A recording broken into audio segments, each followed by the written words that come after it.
Donc on bosse d'abord avec ce procès devant le tribunal correctionnel de Vesoul, 5 ans après le décès par noyade d'un jeune Camerounais de 14 ans dans un lac de Haute-Saône. Le procureur de la République avait notamment pointé du doigt la surveillance des maîtres nageurs le jour du drame. Frédéric Buridan et Antoine Laroche ont suivi le procès pour France 3.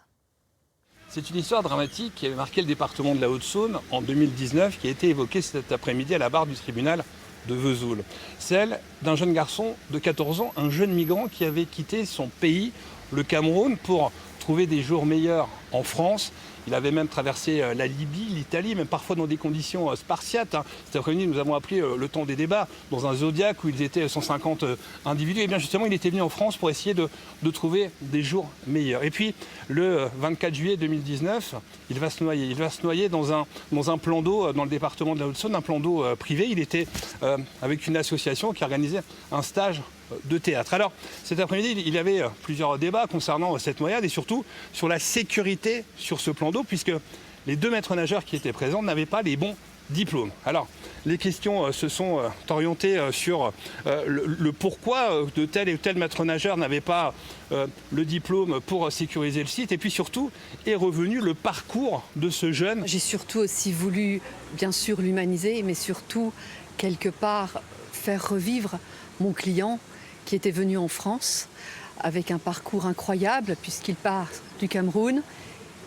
Algérie, Libye, Italie et il arrive enfin en France pour malheureusement y trouver la mort. Les questions ont tourné justement autour de y avait-il un manquement sur la sécurité ou non. Finalement, l'avocate de la société et l'avocate de l'association ont essayé de démontrer que non, il n'y avait aucun manquement. Le drame qui s'est déroulé est incontestable. Pour autant, les juges sont là pour appliquer la loi pénale et si les infractions ne sont pas constituées, on ne peut pas condamner. C'est aussi simple ou aussi compliqué que cela. Dans ces réquisitions, le ministère public demande de la prison avec sursis pour le gérant de la société où se trouvait le lac où le jeune s'est noyé. Il demande 18 mois de prison avec sursis. Il demande également de la prison avec sursis à l'encontre du maître nageur qui n'avait pas son diplôme. Et dernier point, au niveau de la société, le procureur demande la fermeture du domaine où se trouvait ce fameux lac pendant 6 mois.